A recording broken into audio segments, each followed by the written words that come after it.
demaylik. Nimaga sen topa olmayapsan, Alloh topganda demaylik, chunki uni taqdiri u. Haqiqatan kunga tunga o'laysan bo'lmaydi. Demak, Alloh taoloning taqdiri. Seni ishing tugadi. Seni ishing harakatidir. Bu yo'q Allohdan. Endi kufr olamidagi odamning holini qarang. Yuguradi, yeladi, harakat qiladi, sabab qiladi, natija bo'lmasa tushkunlikka tushadi, o'zini o'ldirishlikkacha boradi. Ammo iymon olamida-chi?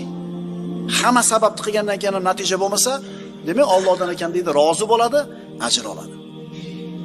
Al-Akram, o'ta karamli bo'lgan Robbisi shu narsani taqdir qilgan edi unga. Alloh qizg'anmagan edi, Alloh baxillik qilmagan edi. Men qildimmi harakatni nimaga bermading demaydi. Chunki karamli, o'ta saxovatli bo'lgan Robbis shu kunda taqdir qilibdimi?